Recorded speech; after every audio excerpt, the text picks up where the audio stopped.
রাজাকারের বাচ্চারা হুঁশিয়ার, সাবধান, সবাই খুব সাবধান হয়ে যান। আমরা যদি রাস্তায় নামি তাহলে পলানোর জায়গা পাবেন না।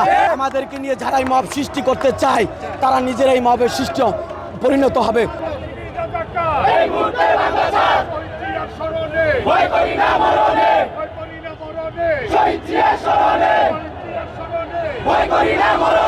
আমরা দীর্ঘ 16টি বছর রাজপথে আন্দোলন সংগ্রাম করেছি। বাংলাদেশ জাতীয়তাবাদী দল বিএনপি, আমাদের বিএনপির ভারপ্রাপ্ত চেয়ারম্যান জনাব তারেক রহমান, তাকে নিয়ে এই যে জামাত শিবির বিভিন্ন ধরনের উস্কানিমূলক বক্তব্য দিয়েছে।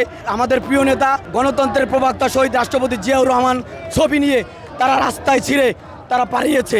বাংলাদেশ জামাত ইসলাম এবং তাদের ছাত্র সংগঠন ছাত্র শিবির তারা গুপ্ত সংগঠন পরিচিত। তারা যখন আওয়ামী লীগ ক্ষমতা ছিল তখন তারা তাদের রাজনৈতিক পরিচয়ের বাইরে আওয়ামী লীগের সাথে মিলেমিশে তারা এদেশের বিভিন্ন ধরনের অপপ্রচার করছে।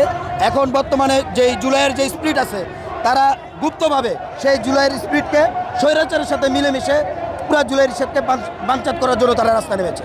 আমরা চাচ্ছি বাংলাদেশে কোনো গুপ্ত রাজনীতি চলবে না। বান্ডেল থাকলে প্রতি সেনমানিতে টাকা বাঁচবে। বিকাশ সেনমানি বান্ডেল কিনে জিতুন প্রতি লেনদেনে। ইতিমধ্যে দেখেছেন মিটফুটে যে ঘটনাটি হয়েছে সেই ঘটনাটি হলো একটি সাজানো ঘটনা। বিশেষ করে দেখেন ঘটনাটি বুধবারে হয়েছে, সেই ঘটনাটি তারা পাবলিশ করেছে শুক্রবারে। আমাদের বিএনপি 16-17 বছরে আমরা শুধু আমাদের একটি দাবি, ভোটের অধিকার নিয়ে রাজপথে আন্দোলন সংগ্রাম করেছে। আমাদের শত শত নেতাকর্মীকে গুম করেছে, খুন করেছে। আমরা কিন্তু ইতিমধ্যে দেখেছেন যতই নির্যাতন আমাদের উপরে স্টিম রোলার চালিয়েছে, তারপরেও কিন্তু আমরা জাতীয়তাবাদী দল বিএনপি রাজপথ থেকে সরে যায়নি।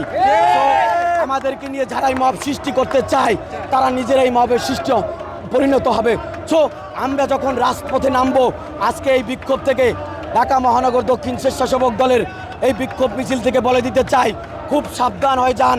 আমরা যদি রাস্তায় নামি তাহলে পলানোর জায়গা পাবেন না। স্বৈরাচার কিন্তু পালিয়েছে ইন্ডিয়াতে গিয়ে, আপনাদের কিন্তু পালাতে হবে। খুব সাবধান, ধর্ম নিয়ে বাড়াবাড়ি করবেন না।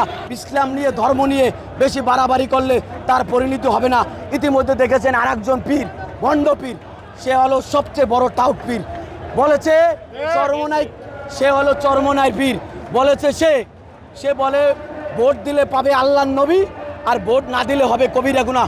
এই ধরনের ধর্ম ব্যবসায়ীদেরকে আমরা জনগণ রাজপথে যারা আন্দোলন সংগ্রাম করছি তারা এই দেশ থেকে বিতাড়িত করবে ইনশাআল্লাহ।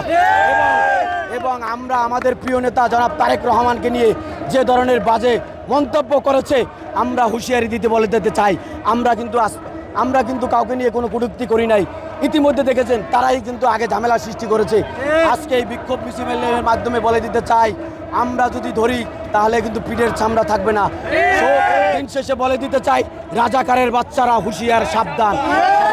আওয়ামী দূষর যারা বাংলাদেশে এখনও রয়ে গেছে এবং ইন্ডিয়ার রয়্যাল এজেন্ট বিভিন্ন মন্ত্রণালয়ে এবং প্রশাসনে এবং কিছু রাজনীতির পদ পদবিতে তারা এখনও রয়ে গেছে। তারা আমাদের দেশনায়ক তারেক রহমান, আমাদের আবেগের জায়গা, তাকে নিয়ে নানানভাবে মিথ্যা অপপ্রচার চালাচ্ছে। আমাদের যুবনেতা সোহাগকে নির্মমভাবে হত্যা করেছে। অ্যাকচুয়ালি সেটা আমাদের যুবদল বা বিএনপির অঙ্গ সংগঠন কেউ এর সাথে জড়িত না। এটা কোনো দুষ্কৃতিকারী এই খুনটি করে আমাদের বিএনপির উপরে তারা অপবাদ দিয়েছেন। বিভিন্ন ইউটিউবে, ফেসবুকে নানান ধরনের মিথ্যা গুজব আমাদের তারেক রহমানের সম্মানকে হানি করার জন্য তারা অপপ্রচার চালাচ্ছে। চরমনার আমির সে একজন ভণ্ড, আপনারা জানেন, এবং মিডিয়ায় সে সৌদিদের মতো একটি আমাদের পবিত্র জায়গা, সেই জায়গায়ও সে আকাম করে ধরা খেয়েছে। আপনারা জানেন সে সৌদিতে জেল খেটে এসেছে। কিছুদিন পর পর নানানভাবে মিথ্যা তারা একটার পর এখন এক কথা বলে, 10 মিনিট পর এক কথা বলে। একজন সে পীর দাবি করে, একজন পীরের কথা যদি মিথ্যা হয় তাহলে মানুষ কাকে বিশ্বাস করবে? তার মতো মির্জাফর, তার মতো ধর্ম ব্যবসায়ী কোনো রাজনীতি সংগঠন করে না।